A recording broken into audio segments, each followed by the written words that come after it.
Мейримдүү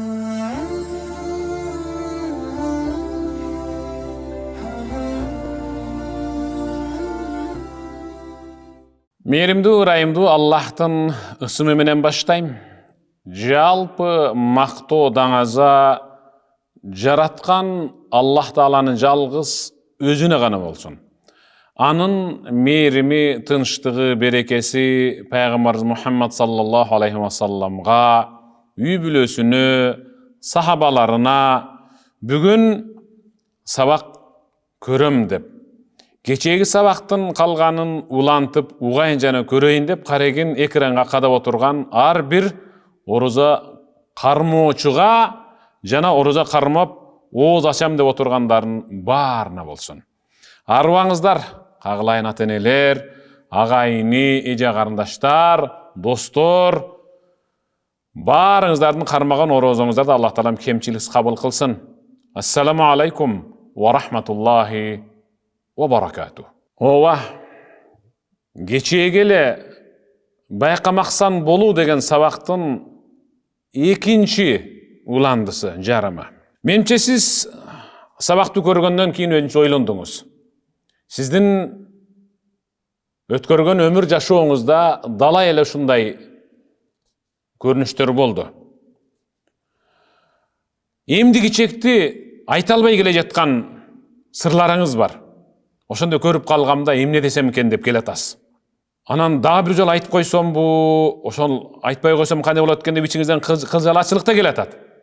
Ошондо көрүп калгамда ошону эмне кылар экенмин деп угуп калгансыз, дагы деле айта албай келатасыз да. Ошол кемчилдикти ошол инсандын, ошол имишти, ал жөнүндө айтылган жаман сөздү укмамыш болуп, укпаган инсан катары аны менен эң мыкты жайдары мамиле кылган боюнча эми өтүп кетиң. Ага экинчи айтпаң.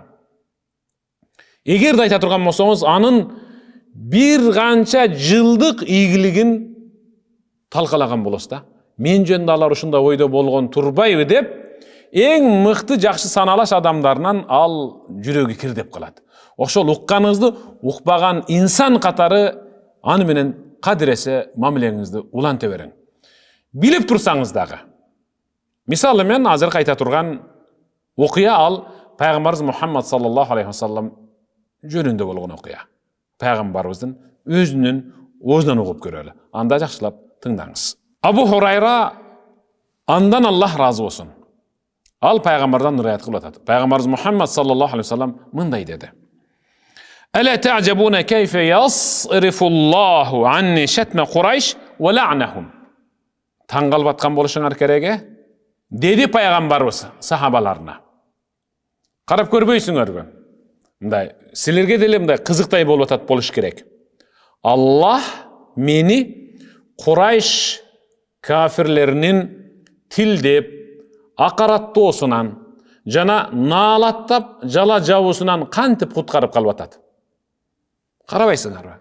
Таң калыштуу. Алар яштумун музаммама ва ял'анун музаммама. Алар музаммамды тилдеп келе жатышат, эмди кичекти. Алар музаммамды наалаттап, каргыштап, ага жала жаап келе жатат, деди. Сиз бул ушул окуяны уккан болушуңуз керек. Угу элек болсоңуз сиз үчүн бул кызыктуу.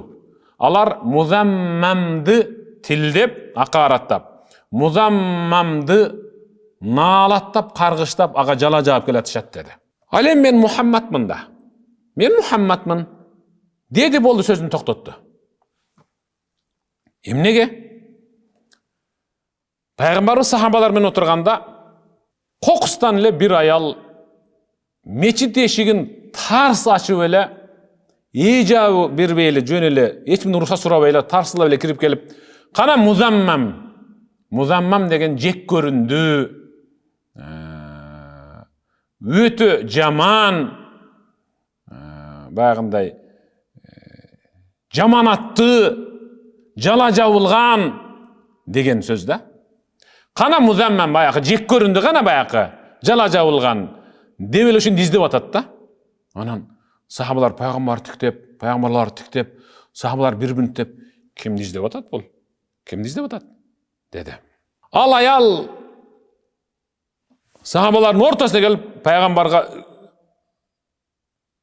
söymöğün kezep turup, munda turbayбы? Muzammam munu olda deyip peygamberdi görsetdi. Peygamber jön gana jılmayıp tiktep başını tömön kıldı. Al aytışınca sözlerdi aytıp akırın ketip kaldı. Emi oqып turuň. Ma annahu ya'lam annahu huwal maqsud sallallahu aleyhi ve sellem. Alardın müşriklerden muzammam degen sözünde andağı çıkarılgan mani Paygambardın özü aytılıp jatkanın Peygamber özü bilçü. Muhammad degen sözdün karama karşı muzammam. Emin düşünüktü oldu mu sizge? Muhammad degen maktoo dаңazaga tatıgan, arzıgan, Allah'a köp maktoo ayta turgan, el anı maktay turgan, dаңazalay turgan, alkay turgan degen, alkışga degen mani Muhammad degen. Muzammam degen jek göründü, jaman attı degen söz. Alar oşol Muhammad degen sözdü aytkanga tili barbay, aytkısı gelbey. Jaman attı gana jaman attı deşçü. Peygamber oşonu ukmaksanga salıp, bilip tursa da bilmeksenge salıp, menemi atım ısımım Muhammad da. Men ısımım Muhammad da. Dep, muzammam degen adamların barına kol şiltep basıp ketçü. Alar menin akıyne aytışçı emes, menin atım Muhammad. Muzammam debegile dep hiç kaçan aytkan emes. Gördünüz mü? Siz jönde dağı sizge jabılgan jalalar bar da. Al antiptir, bul mıntiptir dep. Anan siz barbanı meni akıyne kaçkan kündörüңüz bolgon. Ömür jaşoňuzda arkam kişine de bursanız bolgon. Anı menen siz bizde jogluşlar sen men uşun tipsiň dep toyda tarnıştınız. Bir geçede tanıştınız, köçede tanıştınız, bazarda jolugup aga aytçuňuzda aytyp aldınız, boğuňuzdu çıgarıp aldınız. Oşondan beri dagı dele gıjalat jürös da. Sizge jabılgan jala egerde sizde jok bolsa, al jala jabıuçunun özüne barıp jarmaşat. Şunu bir biliň. Barın baykamaksan, körmöksen bolup koya beriň. Sizge uğulup gelgen, sizin kulağınızga uğulup kalgan, siz jönde bolgan ança-mınça jamanatlı sözlerin bit barın, ukmaksan bola beriň. Oşol ukmaksan bolуңуздун özü ıyık Ramazanadan alıp jatkan eň mykty asıl sabagыңız bolsun, uşunun özü sizi beyişke jetelip kirүүçi eň mykty münöz. Baykamaksan bolu. Al Peygambarımыздın münözü. Ekinci bir Peygambardın ömür jaşoosuna bir sayahat kılıp köreli. Yusuf Peygambar. Subhanallah. Sizler al Yusuf Peygambardın ömür tarjımalın kiteplerden okugan çıgarslar kotormalardan köbünese köpçülügü anı tasmadan görüp tanışat. Yusuf Peygambar jönündө atayın tartılgan köp serialdu kino tasmalar bar dep ugan, birok men көргөн emesmin. Oşondo serialın baştan ayağına çen görgöndör mындай жетик түшүнүp калганга жакындар. Al kitep okugan al demek okumuş түшүnүү.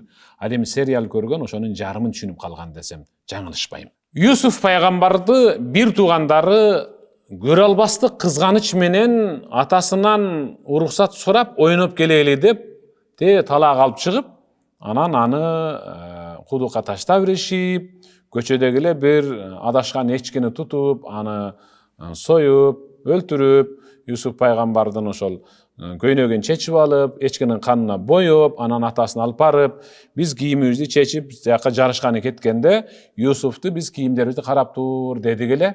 Жарышып кайра келсек, Yusuf'tu бөрү жеп кетиптир. Ушинтип кутулушту да айтор. Тагдырына жазылган ушул. Yusuf Peygambарды экинчи bir кербен келип, анан ошол жерден суу тартып атып, суунун чакасына чыга калып, анан ошол жерден бул кандай жигит, кимсиң деп атканда, кайра bir туугандары келе калып, бул биздин кызматкер эле. Бул биздин үй кызматкерибиз эле. Ой коку, муну карасаң шөмшөктө.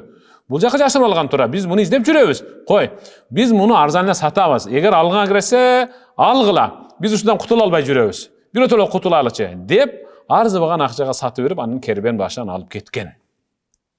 Ошентип колдон колго сатылып отуруп, Мисыр, Египет өлкөсүнө барып, ошол жерде туруп калган. Акырындык менен тарбияланып жүрүп, анан азыркы тил менен айтканда финанс министри болуп, Пайгамбарлардын арасынан жападан жалгыз бир пайгамбар бар, ал финанс министри болуп ошондо дайындалган. Качан гана ал ошол ишке дайындалып, кадырлуу, барктуу болуп, ошол жерде салабаттуу иш жүргүзүп жатканда өзүн арзыбаган акчага сатып жиберген өгөй бир туугандары Якуб пайгамбар атасынын буйругу менен ушул Мисыр өлкөсүнө келип, дандык, буудай, жүгөрү, арпа, эми аштык алып кеткенин келген да. Ошондо өзүнүн эң кичүү бир тууган ата энеси бир болгон бир тууганын тааный калып, анын баштыгына буудай салчу кичинекей чөмүшчөнү салып, биздин чөмүш жок мына ол жерде, ошол кол казан жок, жанагы ошол буудай салган, ун салган, кимдир бирөөңөрдүн ушул кабыңарда кетти окшойт да. Бирөөңөр урдап алдыңар да, токтогула анда текшерип көрөйлү деп, инисин алып калуу максатта инисинин кабына салып, ошентип алып калган. Эми муну сиздер жакшыраак билесиздер, мен узартпайын. Мен эми болгон окуянын сабак алына турган жерине келип токтоюн. Ошондо ошол өзүнүн бир тууган инисинин аштык салынган баштыкчасынан чыгып калып атат да. Мына моминтип мынабул кичинеңиздердин баштыгынан чыгып калды. Биздин мына аштык, буудай салган мына калакчабыз. Кандай кылабыз? Эми жазасы ушул, биздин алдыбызда калыш керек, жазасын тартыш керек десе, чоң агалар, ой, кокуй, кечирес, биз муну атабыздан араң сурап келгенбиз, мунун агасы да бир мезгилде ошол бир жаман иш менен ушундай бир үйдөн жоголуп кеткен, ошол баары агасынын бир жаман баягы адаты мында да бар экен да, деп атышат карагыла. Көз көрүнө инисин тааныбай өгөй бир туугандары жала жаап атат. Эми карап туруңуз, астагфирулла. Qalu in yasriq faqad saraqa akhun lah min qabl. Мына кичине инибиз эм уурлук кылып коюптур. Бул инибиздеги уурлук ушу өзүнүн бир тууган агасы бар эле да, Юсуф деген, ошол уурдаган, ошол уурлук кылчу ошодон жугуп калыптыр деди. Субханалла. Бетин айтып атат. Бирок бир туугандары Юсуф пайгамбарды өздөрүнүн бир тууган иниси экенин тааныбай атат да. Караң. Ушунда Юсуф пайгамбар эмне деди? Мен Юсуфмун, мени сатып бергенсиңер деген жок да. Ошону укса дагы укмаксанга, билип турса дагы байкамаксанга салып, бир туугандарын кечирген. Көрдүңүзбү? Сиздин дагы бир туугандардын ортосунда, эми эки эркек бир туугандын ортосунда келинчектери себеп болуп, балдары себеп болуп, айтор ушундай бир себеп болуп кичине бир жаңжал чыгып кетет да. Ошондо алардагы болуп жаткан кастыкты байкамаксан болуп, аларга баягы каш катышты көрсөтүп жылмая берүүнүн өзү бүт кектин бүт бардын жоюучу эң мыкты мүнөз. Чыныгы Аллахка кулчулук кылган, Аллахтын буйругун аткарып тыйганынан тыйылып пайгамбар салган чыйыр менен басып, пайгамбардын сүннөт менен жашаган инсан кандай болот? Билесизби? Ал жөнүндө Аллах өз аятында сабылла. وعباد الرحمن الذين يمشون على الأرض هونا وإذا خاطبهم الجاهلون قالوا سلاما صدق الله العظيم. Аллахка ибадат кылган чыныгы момун мусулмандар, алар өзү жер бетинде ушунчалык бир жайбаракат, чымынга зыян тийбей, бир курайдын башын сындыра койбогон деңгээлде жашашат. Эч кимдин көңүлүн түшүрүшпөйт. Бардык нерседе өз рамкасы менен басышып, өз рамкасы менен жашап, жана өз рамкасы менен сүйлөшөт деп атат. Эгерде эми карап туруң. وَإِذَا خَاطَبَهُمُ الْجَاهِلُونَ قَالُوا سَلَامًا. Эгерде аларга надандар асылып, акарат кылып, жала жаап калса, ошол жерден алар дароо жок болгонго жана тез орун которгонго аракет кылышат. Эмнеге? Дал ошол жердеги чырды байкамаксан болуп атышат. Кой, ушуну көрмөксөнгө салып коелу, жылып кетели. Ушулардын акарат кылып бизди сөккөнүн укмаксанга салып кое берейли. Жүр. Уккан жокпуз биз булардын сөккөнүн. Көргөн жокпуз. Бизди урган мушун деле туйган жокпуз деп өтүп кетүү бул чыныгы жер бетинде эч бир бүлүндүрбөй жайбаракат баскан, пайгамбар салган чыйыр менен жүргөн Аллахтын чыныгы ибадатчыл бенделер деп атат. Эми кагылайын бир тууган. Биз ушундай мүнөздөн каяктабыз азыр, чын. Бизде азыр ушул мүнөз барбы? Кичинекей бир нерсе ошону тырмап, ырбатып, өтө чоң кылып, акыр аягында ажырашып тынып аткандар бар. Касташып, кектешип, катташпай калгандар бар. Эмдиги чекти али сүйлөшө электер бар. Айтор, жашоо турмуш бузулду. Болбогон нерседен байкамаксандын аркасында афия бар деп атпайбы? Ахмад ибн Хамбал афия, ал-афия деген өзү пайгамбарыбыз Мухаммад саллаллаху алейхи ва саллям Аллахумма инни ас'алукал афва вал афия. Аллахым, мен сенден кечирим сурайм, анан жайбаракат, тынч жашоо сурайм деген. Дуада карап коюң. Пайгамбарыбыз дуа кылганда Аллахым, мен сенден кечирим вал афия, анан ден соолук, анан жайбаракат, тынч жашоо сурайм деген. Ошол ден соолук менен жайбаракат, тынч жашоо байкамаксан болуунун аркасынан келип атат. Жөн-жөнөкөй эле келе бербейт. Имам Аш-Шафии الكيس العاقل هو الفطن المتغافل. Eң жетик, зирек, данышман ким ал десе, ал көпчүлүк учурда бир инсандардын, бир адамдардын айыбын укса да укмаксанга салып, көрсө да көрмөксөнгө салып, байкаса да байкамаксанга салып жашаган ал чыныгы зирек данышман деп аталат дейт имам Шафии. Ушунун аркасында эң мыкты жайбаракат, бакыт жашоо бар. Анын аркасында ден соолук бар. Афия деген сөздүн ичинде эки маани бар. Пайгамбар сураган: Аллахумма инни ас'алукал афва вал афия. Аллахым, мен сенден кечирим сурайм. Вал афия, чың ден соолук менен жайбаракат, бактылуу жашоо сурайм деген. Бактылуу жашоо менен чың ден соолук ал байкамаксан болуунун негизинде келет инсанга. Эгерде майда барат нерселерге кириши бере турган болсок, адам баласы өзүнүн ден соолугун да корутат, анан жашоосун да бүлүндүрүп алат.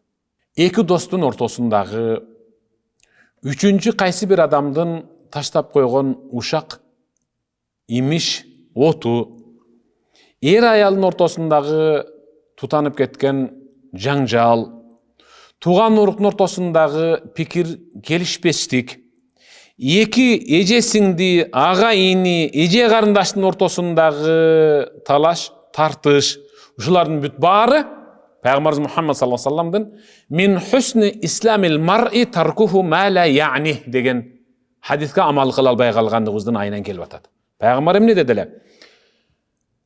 Тутунуп келе жаткан ислам динден алган мусулмандын эң мыкты асыл сапат, сабагы өзүнө тиешелүү болбогон нерселерге кийлигишпей коюусунда деген. Сизге тиешелүү эмеспи? Таптакырага мурдуңузду тыкпаң. Кол шилтеп, көрсөңүз да көрмөксөнгө салып кое бериң. Аны жылдар өтүп эң аягында мен ошондо көргөм, бирок көрмөмүшкө салып койгон элем ошондо деп бир акыл айтып койсоңуз, ашыкчалык кылбайт. Андыктан Аъмаш мындай дейт: "Ат-тагафул ютфиу шарран касира." Өзү көпчүлүк учурда байкамаксан болуу алоолонуп турган отко өтө көбүктүү сууну чачып өчүрүп койгондой эле. Аллаху акбар. Сөздү караң. Көпчүлүк учурда ошол байкамаксан болуунун өзү алоолонуп, өрттөнүп жаткан отко өтө көбүктүү сууну чачып өчүрүп койгондой эле. Ооба? Чыгып жаткан чырды барып дагы козутпай, көбөйтпөй, ошону мен билбепмин ошону. Койчу бул чырды эмне кыласың? Мен сен жөнүндө жакшы эле ойдомун деп койсоңуз, дароо эле өчүп калат ал. Бирок сиз ал чырдын башын билесиз, байкамаксан болуп коюң. Ооба мен муну уктум, сен жөнүндө уктум деп аялыңыз менен чырдашып, бир тууганыңыз менен чырдашып, акча маселеси, үй маселеси, жер маселеси, машина маселеси, кийим маселеси жана башка маселелердин аркасында мен ушуну укпаптырмын, мен байкабаптырмын деп байкамаксанга салып коюң, дароо ошол от өчүп калсын. Өзү чынында карт тарыхты барактап ар бир сөзгө маани берип окуй турган болсок, биз болуп көрбөгөндөй оңолуу жолуна түшөбүз. Азыр баягы тез оку деп атпайбы? Барактында эле аны менен ийгилик жаратуу убактылуу гана көп сөз окуду. Анан болжол менен муну бетте момундай айтылды, анан тиги бетте мунулар айтылды деген андан эч качан сабак ала албайт. Аны менен ал ийгилик да жарата албайт. Жыйынтыгында анын китеп текчесинде мен муналарды окуп койдум деген китептин саны көбөйөт, бирок анын ичиндеги эң мыкты сыпат жана сапаттардан ал куржалак кылат. Куру калат да. Мен айта турган окуя Ибн Асир, Аллахым өз мээрибин алсын. Ибн Асир деген табиин. Салахуддин Айюб жөнүндө сүйлөп отурган. Досторуна сүйлөп берип отурган. Салахуддин Айюбинин фазилеттери, анын мыкты мүнөздөрү, анын баягындай жасаган эрдиктери жөнүндө, ислам динге кылган кызматтары жөнүндө жетик сонун кылып сүйлөп берип отурган. Анан уккан, сүйлөп жаткан учурда сиз деле бул жактан шыбыр күбүр шыбыр боло берсе карап туруп, койчей дейсиз го, ал менде деле бар. Кээде туруп тургулачы деп ага асылып кетет, тиги асылып кетет го, мисалы. Ал баарыбыз деле болот да. Ал ошондой болсо деле ошол тияктан чыгып жаткан дабышка маани бербей укмаксанга салып олтура берчү. Ушундай Ибн Асир деген киши ушунчалык салабаттуу, сабырдуу инсан эле.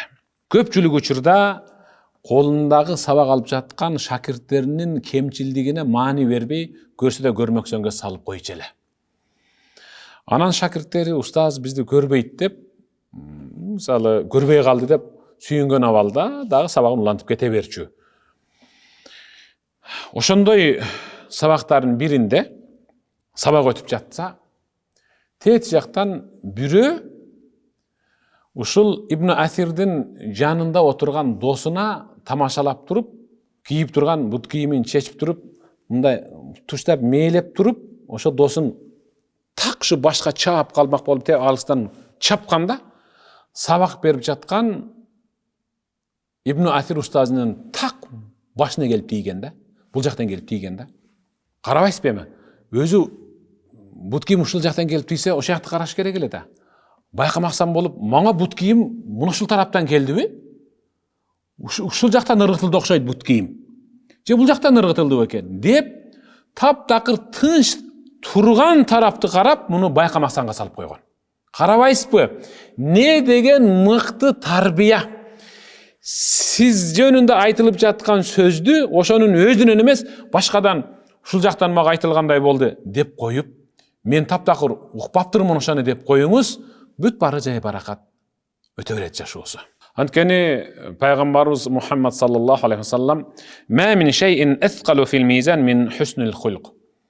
Кыяматта амал таразасында эң оор салмакты берип, өз ээсин же болсо момун мусулманды бейиштик кыла турган бул көркөм мүнөз деген пайгамбарыбыз. Караң, кыяматта инсандын өзүн, момун мусулманды бейиштик кыла турган өз амалдардын ичинен таразада эң салмак баса турган бул анын көркөм мүнөзү.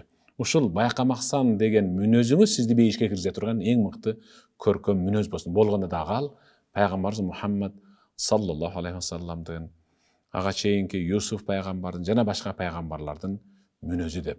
Ошолордун мүнөзү менен мүнөздөнүп атам деген сизде бир сүйүнүч жана ийгилик болсун. Имам Газали айтат: "Сатрул уюб ва тажахул ва тагафул анха шимату ахлид дин". Кемчилдиктерди жаап жашырып коюу. Кайсы бир инсандын kemçildigin jap jaşırıp aytpay koyu, adam öz içinde saktoo, at-tajahul bilmeksen bolup koyu, ve tagaful bayakamaksan bolup koyu, bul İslam dindi din dep karmanıp yaşap kele jatkan momun musulmandın dindegi belgisi dep atat. Şeyma degen belgisi degen. İslam dindi din dep tutunup kele jatkan momun musulmandın belgisi. Jalpılap aytып жатат, momun musulmandın belgisi. Har biribizdin sululangan eng mıktı sapatыбыз ушул bolsun. Sıfatыбыз da ушул bolsun. Görsök daroo barıp görüp kaldım. Haha dep anı til çıkarıp uyatkarbay, görmöksөнгө salıp koyu, bul İslam dindegi İslam dindi din dep tutunup kele жаткан жалпы момун musulmandын мүнөзү деп атат. Ал сиздин дагы, ал менин дагы мүнөзүм. Эми бул көбүнчө азыр аял эркектин ортосундагы мамилелерге алып барсак болот. Экөөнүн ортосундагы болбогон нерседен чыр чыккан, жаңжал, эне бала, ата баланын ортосундагы эки достун, эки кошунанын, эки куданын ортосундагы байкамаксан болуп коюунун өзү бул insan üçün bir iyilik alıp bile turgan en mıhtı münöz. İbn Habban mınday deydi. Men lem yuaşirin nase ala luzumil igda amma ya'tun minel makruh ve terki tevaqu lima ya'tun minel mahbub kana ila takdir aişiha aqrab minhu ila safai. İbn Habban adamlardan körgön kemçildigine uullam ele kiyilgişe verip baykamaksan boluu münözünden alıstagan insan al söz türdü tuğan uruqtan dağı, dost jardan dağı, süygönnен dağı, ardağынан dağı kol juup kaladı.